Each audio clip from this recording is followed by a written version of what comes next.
Alrighty, so last week we watched Third Rock from the Sun. We were watching sitcoms with aliens in them, which led us to that. And of course, it holds up pretty well. Definitely a classic of the 90s.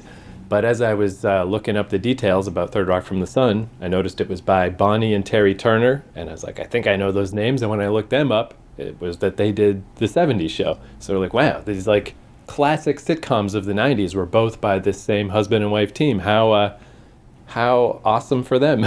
They did well in that decade. So then I, looking into them, saw that there was this. It's amazing how I just don't know about stuff anymore. Back in the day, especially when I worked at a comic shop, I knew every stupid nerd thing that was happening. I would have known about that 90s show a year before it came out, probably. Now I'm like, oh, this came out a few months ago. I never even heard of it. I brought it up to people and they're like, oh, yeah, you didn't know about that? But I'm like glad that I didn't know. It's nicer to just, oh, what a nice surprise. Because when you're like anticipating these things and then you build them up and then it's just some show, it's kind of better to just be surprised. So that 90s show was certainly a surprise to me. I'm like, oh, they did a new That 70s show. How? Okay, so let's check that out. So then you mentioned when I brought that up last week, we could just watch a 70s show episode and a 90s show episode, sort of just, see them side by side. So then I thought if we're going to do that, there's the redheaded stepchild of that franchise, that 80s show, which no one remembers, no one liked, never even got released on DVD, so it's really bad quality, the episodes I found, because it's just whoever taped it off VHS back in the day. It looks like crap. So, so I figured we could watch a 70s show, an 80s show, just to prime us to check out that 90s show. Sure, and you know what? We may be pleasantly surprised by that 80s show. Probably Yeah. won't be, but we could be. Right. We could be, because there have been a few things that we've watched that we went in very negative, and we said, hey, not bad. Well, I tried to put that 80s show's best foot forward. So basically, even though we've noticed in the past that usually it's best, if you want to get an idea of a sitcom, the first and the last episode is not the best place to go. But I thought, just for the heck of it, let's watch the final episode of that 70s show, because we actually watched it a little while ago on the podcast, so we remember that show pretty well. But I haven't seen the finale since it aired originally in like 2006 or whatever. And what I remember about it is that 70s show started in 1977 because they go to see Star Wars.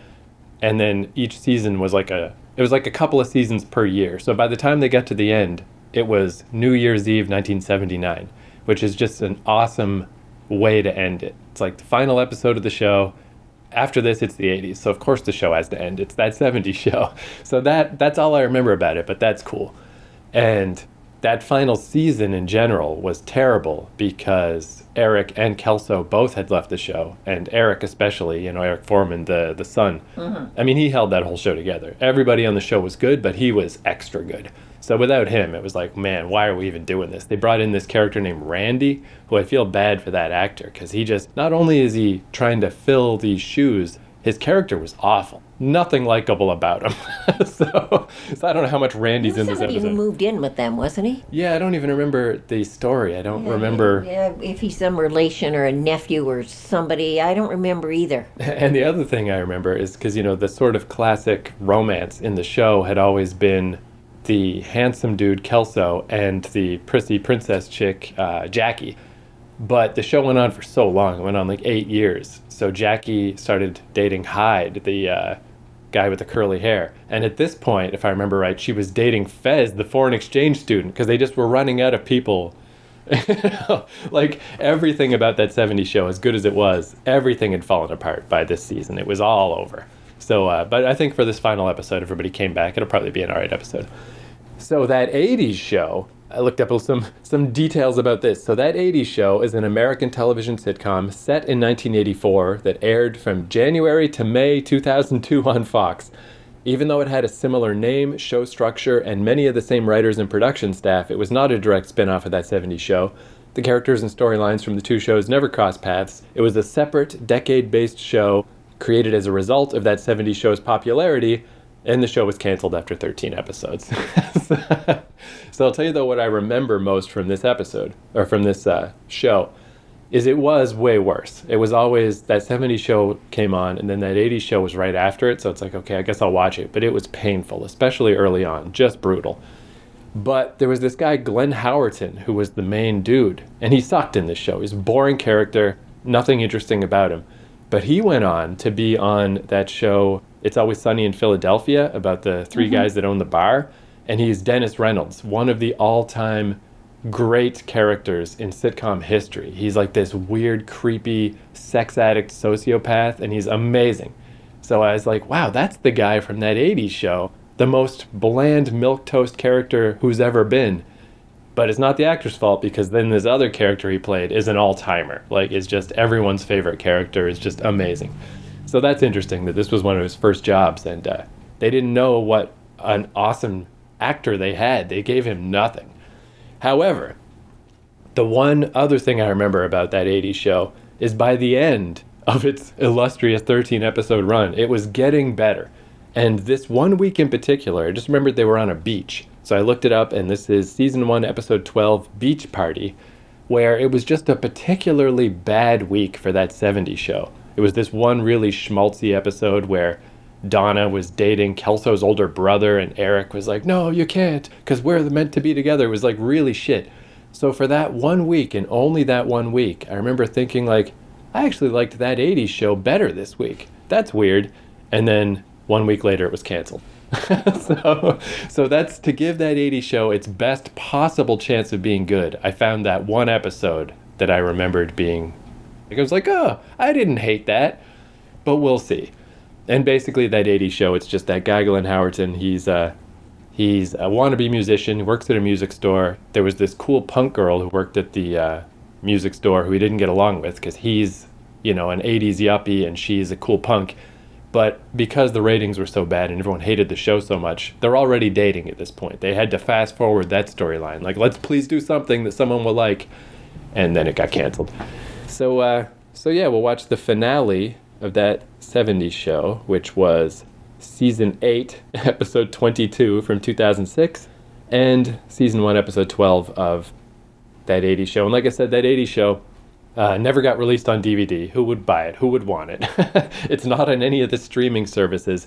It hasn't been available since it was on TV. So you can easily find it on YouTube and stuff, but all of the versions I found, torrents, I found stuff on SoulSeek, everywhere I looked for it, they all look like crap because they're just, again, like somebody probably taped that 70s show and accidentally taped that 80s show and then put it in their closet, and 20 years later they put it on the internet and it looks like garbage. But it's all we got. So yeah, that 80s show is clearly hardly, again, not even really related. But I just figured since we're doing this anyway, we're certainly not going to do a whole episode about that 80s show. This is its one chance to be remembered for a brief shining moment. So we'll do those, and then we'll come back after and watch some of that 90s show and see how that went. Man,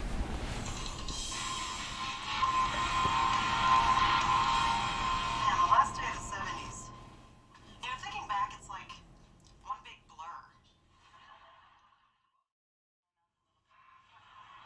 Yeah, you're hot. I know.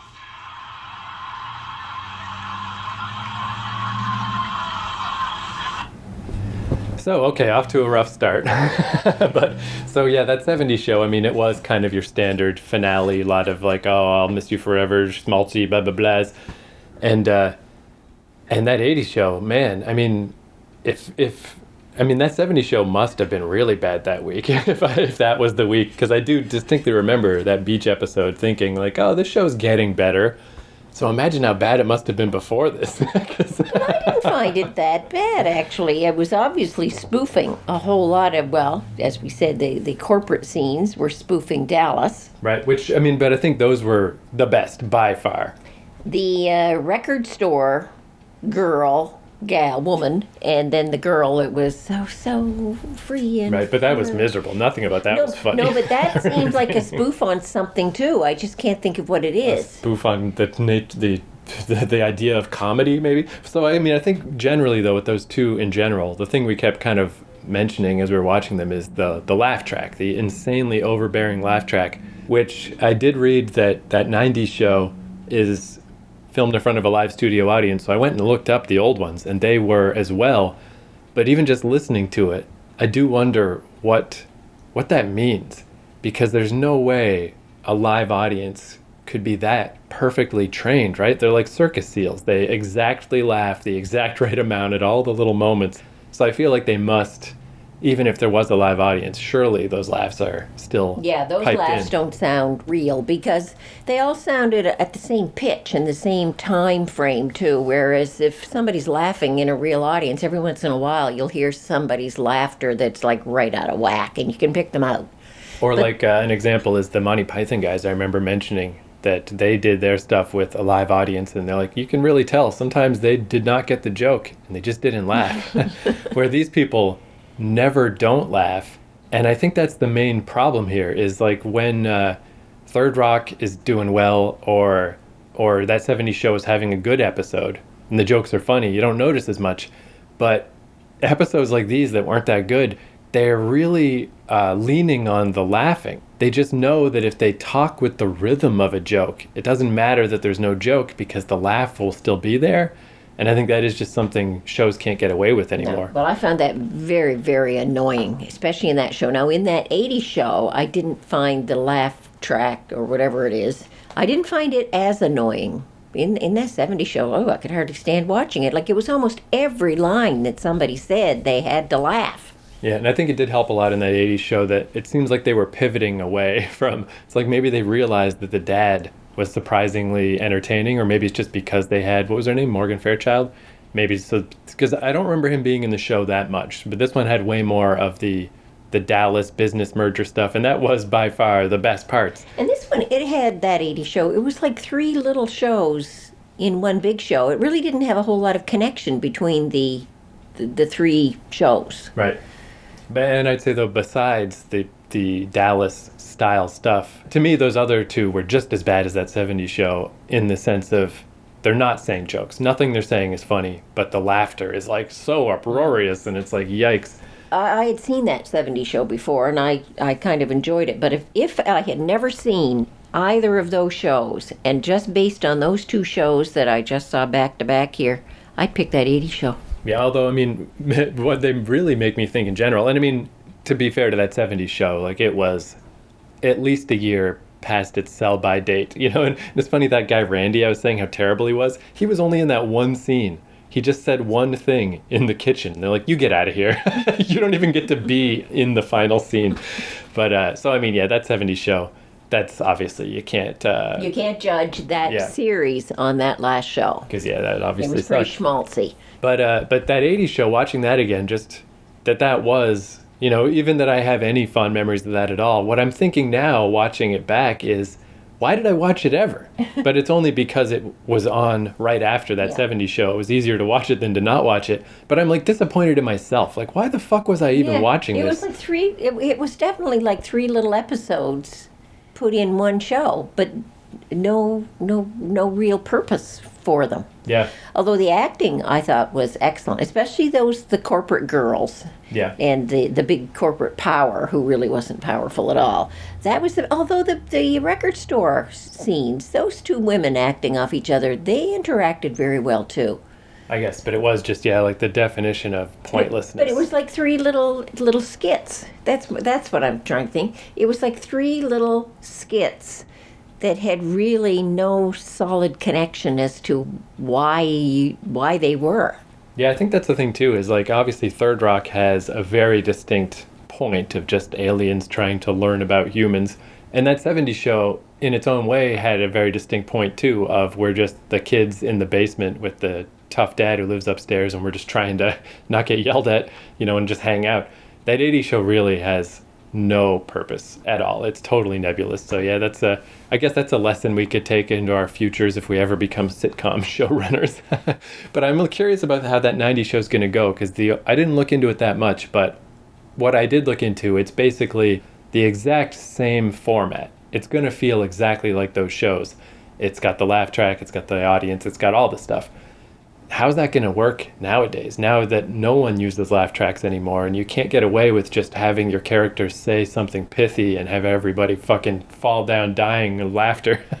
I kind of have a bad feeling in a way that I think that 90s show is going to probably not be that good. But I mean, it'll be interesting just to see that style brought into the modern age and just see how it goes.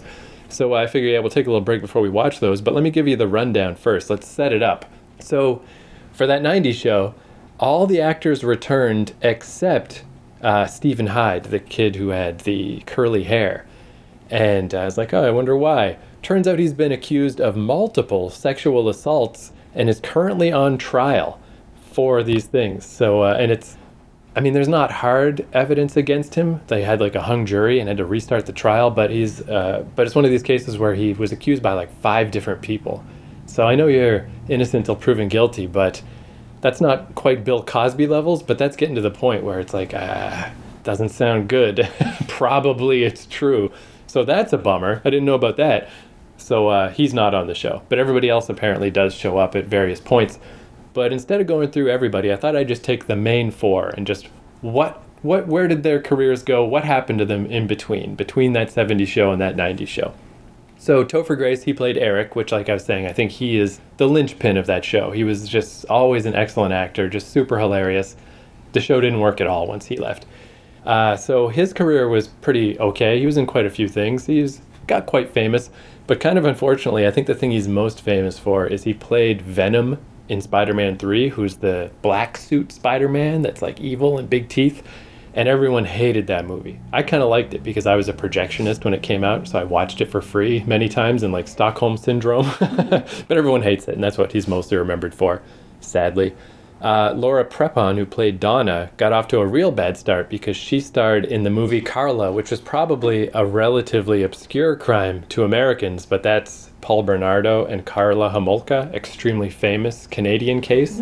Yes, okay. So, yeah, I mean, that was a movie that, especially here in Canada, was not That could wreck your career. not looked upon well, yeah, because it just seems so exploitative because these people murdered, like, the couple that murdered, like, 3 girls. Creeps, both of them. Yeah, and basically the story of Karla Homolka is that because she testified against Paul Bernardo, she got off way lighter, but as more came out, it's like she was easily as culpable as him. Oh, yeah, she claimed that she was victimized by Paul Bernardo, too, but at the end of the day, it appeared that she was actually the ringleader, or... I mean, and I think he did beat her a lot and stuff, but it was very weird. Takes two to tango, to put a flippant term to this horrible crime. But to play that part, sometimes playing those parts of those kind of living people that are so evil really can damage your career rather than enhance it. Yeah, so, and I don't, that's kind of a gutsy move on this one's part to do that. And I think, again, it's like, I think if she was Canadian, she just wouldn't have done it. It's just because to Americans, it's more of an obscure thing. But, and I don't know, she never commented on it that I could find. But the guy who played Paul Bernardo, he said he very much regretted it because, you know, he met one of the survivors later and he just felt bad about it. I think everybody felt bad about that movie. It was just, you know, some bullshit. However, Laura Prepon did bounce back after this because she had a role on the prison comedy drama Orange is the New Black. That was one of the first big famous Netflix shows. So after that, she did okay. Deborah Jo Rupp played the mom. She's just in dozens and dozens of things. TV, stage. Her career is insane. What hasn't she done? Yes, and she's very visible in all those things. I mean, I can't think of anything specific that she's been in, but as soon as you see her, you know it's her. She's got that voice and that thing about her. The gal that does Lisa Simpson is the same. Yardley Smith. Yardley Smith. There's something about her voice. And this one's voice is the same. You know exactly who she is as soon as you see her. That's one of those things, too. I think I might have brought this up when we originally watched that 70s show. But one reason why Kitty is the character's name, why she's a little over the top, is her first appearance in the first episode of that 70s show. It was the kids down in the basement were doing one of their, like, imagining an adult party. Like, I wonder what the adults are doing right now. And they do that dream sequence thing. So she played the character as she thought the teenagers would envision her, you know, so over the top, like a little too much. But then that just became how she was all the time because she's like, oops, maybe that was the wrong move because the audience kind of didn't get that was a dream sequence. They just thought that was how she is. But I think it worked out for the show overall. Kurtwood Smith plays the dad. He's also in a zillion things. Oh, yeah, million things, that guy. And what I most know him for is he played Clarence Boddicker in RoboCop. Can you fly, Bobby? Which is similar to John Lithgow. John Lithgow. Yeah. Where, Clarence Boddiger's an evil man. So I always thought, like, oh, that's that evil guy from RoboCop. And another weird little detail about him, Kurtwood Smith's mother was a fan of a country singer, some country singer named Kurt something in the early 40s. So she wanted to name her son after this guy. However, she thought Kurt Smith was too short of a name, so she just added Wood. She just tacked it on at the end, he said. So Smith has said that he's likely the only person named Kurtwood. Because it's not a name, it's just a name his mom made up. But it sounds all right. Kurtwood Smith's kind of cool. And then, like I said, I think everybody else shows up at random times, so I don't know if they'll be in the episodes we watch. But that 90s show is set in the summer of 1995, and it's Eric and Donna's daughter is now the main character. And it's one of these Netflix shows where Netflix, they can just throw money at a show and make it appear. They've done this many times where they bring shows back from the dead or just like new seasons of old shows. And just the most recent Netflix thing we watched is they did that Sandman show where we watched the episode where he talks to Hob Gadling every 100 years, which that show, I finally watched them all. It's good. That's the best episode, but they're all pretty good. So yeah, Netflix is in this weird point now where they have a lot more competition than they used to. There's Amazon Prime and Disney Plus and all this stuff. So they're not doing as well as they used to, but they're still doing well enough that they can just snap their fingers. It's like magic. They can just say like, hey, that 90s show, here's some money, just go make it. So here it is. Like no network has to greenlight it. The ratings don't matter. It's already been renewed for a second season. So here it is. I guess we'll see. And it's also the live studio audience. And that's, I guess, what I'm most interested in is they did not update the style. Because I guess maybe people wouldn't like that. If they did a weird that 90s show without a laugh track, people would maybe just be like, well, what the hell is this? So from what I understand, it's just that 70s show again. 20 years later with a laugh track. If not 30 years later, 2020? No, I guess 2006 is when it ended. So yeah, about 20 years later. No, but I mean the genre is 20 years later. Yeah, of course, which is also, that's kind of neat too, because that's one thing I didn't realize so much because I was a teen in the 90s and all my favorite bands are from the 90s. I still love that grunge fashion. Everything to me that was ever cool is the 90s. But I didn't know this at the time. I only realized later. It was this guy, Mike Patton, who, from Faith No More and alternative metal, he didn't like all that grunge stuff and Pearl Jam and Nirvana, and he's like, this music, this is shit. It's just the 70s again. And I was like, wait, is it? So then I started looking into the 70s, and yeah, like if you listen to Led Zeppelin and then you listen to Pearl Jam, it's like, oh my God, he's right. All the stuff I thought was cool in the 90s is just the 70s again. So it's kind of appropriate that 70s show is now into that 90s show, because to me those two eras are very connected. They are, the more you look into them, the more similar they are. So hey, could work. We'll see. The last little thing I want to do before we start it is just, I was curious what they would do about the theme song, because that 70s show had this cool Big Star song as the theme song. That 80s show had this cool Killing Joke song, 80s, I'm living in the 80s. So I was like, what are they going to do for the 90s? All they did is a rocked up version of the 70s show theme. Kind of disappointing. But I found this guy on YouTube, this guy named Mac Glocky, I think is his name. Anyway, he did an alt metal version of that 70s show theme. They should have used this. This is the coolest 90s sounding version of the 70s show theme I've ever heard. It's way better than the one they really use. So let me just play this to lead us in. I figure we'll just watch first and last episode of that 90s show, because it won't be, the last episode like it was of that 70s show, because it's just the last episode of the season. So that I figure that should be okay in this case. But yeah, listen to this. It's so cool. I love this guy's version of this theme song.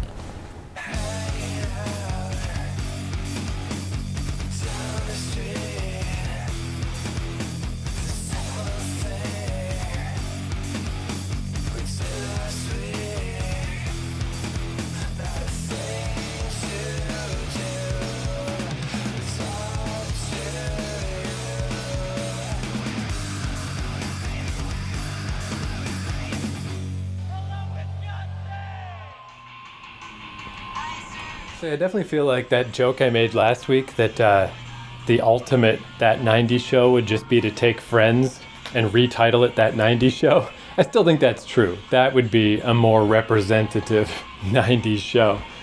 But as for this one, I mean, it felt like two different shows.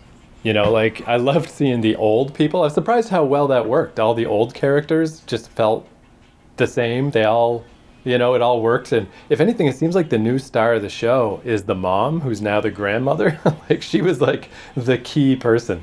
And obviously, Topher Grace. I mean, I just think that guy's so funny. So he was cracking me up the whole time. But the new kids, yeah, I mean, I don't know. I wouldn't tune in again for any of their I wonder misadventures. if maybe you don't relate to them so well because they would have been of your generation, those people. Oh, you mean the original or whatever? No, the people who are playing people in the 90s, teens in the 90s, Right. the mid 90s, that would have been you. Yeah, I guess so. Although, I mean, Whereas in the 70s shows, you're watching people who were teenagers 20 years younger. although I'd say if you look at it that way, though, since that 70s show actually came out in the 90s, I would say those characters were more representative of what teenagers in the 90s were actually like than whatever the fuck these people were doing. Like whatever. This just felt wildly generic, those people. None of them had characters that I found remotely realistic and nothing 90s-ish about them at all. I just think they weren't interesting. I mean, I don't even remember their names, And I mean, that's kind of one of the things all of these shows do is they don't hire people that are previously known. Like all those people from that 70s show were new. All the people from that 80s show were new. In that case, it didn't work. All these people are new. And yeah, I don't know, just that 70s show, that cast was so good. Like all of those people were funny, and then the parents too. I mean, I don't know, do you feel different? Were you just incredibly entertained by the rollicking adventures of these No, but snot-nosed kids? I wasn't rollicking entertained by either group. Yeah, I mean, that's fair. I'll certainly give you that. Like, it's probably more my nostalgia for the old show that makes me find all those other characters. And man, talk about weird, right? Like Kelso and Jackie just, hey, we're here. This guy is our fucking kid, apparently. And then when we jump to the end, obviously we missed all the middle ones, but here's Fez. Fez is just banging the lady next door, and he's in his late 30s, and everyone still calls him Fez. They still haven't given him a name. It's like, come on. But yeah, anyway, that's definitely, yeah, I mean, maybe it is just because I watched that 70s show so much, but yeah, I was far more entertained by the old characters. But the old characters in the new show are like, they're like the same people, like they never grew up. The only Yeah. ones who grew up was Donna. Yeah. Donna's the only one who seems to be a responsible parent. The others are all just like themselves. They're Yeah, and I think in Eric's case, that's what made me find his stuff especially funny, because it's ludicrous that he has not grown up at all. It's actually kind of a reversion, because in the actual That 70s Show, he moved to Africa and moved on with his life, did all this stuff, where, yeah, he's like regressed now. It's ridiculous. Like, he's exactly the same as he was when he was 16. but the others are too. When you think about it, Fez is the same. Yeah, and if anything, they've amped up the grandma even more. She's even more neurotic and weird. But yeah, I don't know. I thought all that stuff was pretty funny, pretty entertaining. Like, because it's so much so that, again, maybe it is just, I don't know, and maybe it's just that the actors are better. But it's weird because it's obviously not two writing teams. It's the same team, whoever, writing all of this stuff. But I felt like they're telling jokes that are kind of funny, and Eric is saying dumb stuff, and, the dad's still just foot in the ass, but whatever, that's his shtick. And then as soon as they go downstairs to the teens, it's like, whoa, where'd all the jokes go? What the hell just happened? Like, And maybe these writers just couldn't keep up the momentum. They've already done it. Like they already did all this stuff in that 70s show. And this 90s show is kind of like a repeat performance. yeah, maybe it even feels that way to them. Maybe they feel the same way I feel, that they're like, oh, I get to write a new joke for Eric to say something nerdy and his dad to look at him funny. Ha ha, great. And then downstairs, I don't know, there's some football kid who's, there's like two Kelsos now. There's Kelso's actual kid, and then there's this football kid who's also dumb. It's like, come on. And then when real Kelso comes through the door, he's still funnier than both of them. So, yeah, I don't know. I mean, it's a tough, because again, that 80s show also failed at this, at like, let's get a new ensemble and let's make them stars. And it worked in that 70s show, but it didn't work in that 80s show, and I don't think it's going to work in this one. If these people become a beloved ensemble, I'll be a monkey's uncle. But again, it got renewed because it's Netflix. Netflix doesn't need ratings. They don't care. It's a subscription service, whatever. But if that was on TV, it's out of here. So far, there's only been one season of this 90 show. Yeah, 10 episodes, and the next one is 16 episodes. But yeah, so that's even fewer episodes than that 80s show. And yeah, if this was, I feel like if this show was on network TV the way that 80s show was and had advertisements and had to get numbers, it would also be canceled. I feel like this is more like that 80s show than it is like that 70s show in the sense of a, I didn't hate it, but it's not like I just can't imagine like, oh, I should sit down and watch all those. However, if Eric was in all of the episodes and not just that first one, maybe I would, because that's how much I love Topher Grace. I mean, that guy is just hilarious. He reminds me of, I don't know if you ever saw the show Arrested Development, but there's this kid, Michael Cera, who's from Brampton, but he also was like a 16-year-old, just random guy that they hired who no one knew who he was, and he's just so funny. He's like the funniest guy in the world, and he's still funny. And yeah, so I mean, that with Eric, I'll absolutely give it to you that I think if the average person watched that, they'd be like, what's so funny about that guy? But because in my whole youth, he was just like, he's like our funny guy from our generation. And so that type of humor, that and the mom, I really just think that she just nailed it with all this, like, it's so nice when you're all here. And then the house is so lonely when you leave. And then I go to mom's grave and talk to her about how lonely I am. Like just the guilt trip on top of a guilt trip. Like that's great stuff. And then the rest of it, yeah, whatever. So.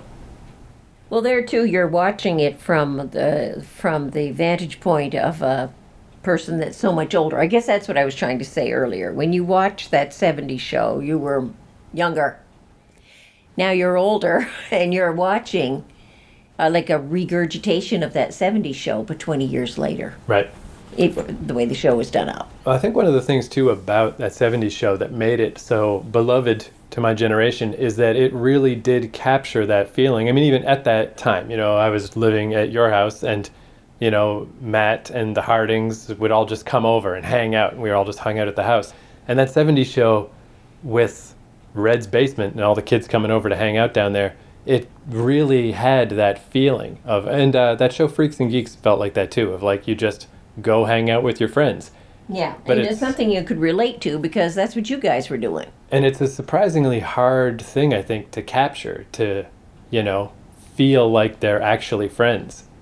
Because it didn't feel that way in that 80s show, and I didn't feel it in that 90s show either, So if anything, it's not even so much a criticism of those other shows. It's more a credit to that 70s show. It's like, man, they really nailed that. And it's not apparently not easy to do because I don't feel that this new group has got a lot of legs. Hard to say. I think a lot of it has to do with like where you were at the time when the 70s show became such a big thing for you, because sometimes that's it's that age that you're at, that feeling that you're at. Then later when you go back and look at it, let's say 10, 15, 20 years later, it's not the same because you're not in that time and in that place and in that space. Yeah. I mean, yeah, I could, in theory, I can see that, but just I think the reality is that 70s show was just everybody in it was really good. And it just, sometimes things just come together. What I saw of it, what I remember of it, which I didn't get from watching this last show here especially, but I had that, I felt that they all interacted really well, and it was a good show. Because if you recall, too, like when we did that 70s show the first time, it was because there's that British version, and the British version didn't gel at all, but the American version did. So I think that's the same feeling I'm getting. It's just that 70s show just felt better. It felt nice to watch, where I just feel like secondhand embarrassment with that 80s show and that 90s show of like, you guys are trying, you're just trying so hard. And although I guess, that's one thing we should mention is that the live studio audience and the laugh track in that 90s show feels a lot more down to earth. Yeah, feels more natural and more accepting. Whereas that first one, it was annoying. It was just too much. Yeah, it was like on and off, right? It was overpowering things. Like a light switch. Yeah. Laugh, laugh, laugh, laugh, laugh, turn it off. Turn on the laughs, turn it off. And when you said, well, it was in a live audience, I said, well, geez, and somebody must be holding up the cue card. And right. then putting it down and putting it up, putting it down. Because And that, yeah, we noticed even that the earlier like live audiences, they didn't even do the things you would expect. The like ahs or whatever in the sentimental moments, where in the Netflix one they did. Yes, they did. And Somebody gets together and kisses. Of course, the audience is going to say, "Oh," especially in that '70s show where you'd been waiting for so long, from show to show to show, to watch something happen, and then it happens, and there's no reaction from the audience. No, that was fake. That had to be fake. All that laughter had to be fake. So yeah, and then I guess it'll probably be another 20 years until that 2000s show. So I guess we'll see. We'll see what's going on. Yeah, and I guess that's one thing that I'm surprised about too, is the more you watch it, you start to see the bags under people's eyes, or that they're wearing a lot of makeup. But when people first showed up, I was pretty surprised that everybody pretty much looked the same, and especially Fez. Man, Fez is still looking good. He looks like he's 20. It's crazy. Eric does too. He looked like he was only a couple of years older than his supposed daughter. And even like the grandpa, Kurtwood Smith, I believe he's like 79. He doesn't look 79. No, no. And Mom had a lot of makeup on, but she really didn't look that much older either. Yeah. So I mean, I guess it's one of those things that even though I'm obviously pretty lukewarm on it, it's neat that they did it. Like, hey, why not? All these people are still around. Netflix has got money to burn. Yeah, sure. Why not? That '90s show. But yeah, if you really want to see that '90s show, just go watch Friends. Friends. They were on the ground like soldiers in the actual '90s. There is no '90s show more '90s than that, and there never will be. So. I say this like I'm some huge fan of Friends. I don't give a fuck about Friends. It's just that it's very '90s. You know? Oh yeah, and they all did interact so well with each other. Yeah. Like you really could believe that they were friends.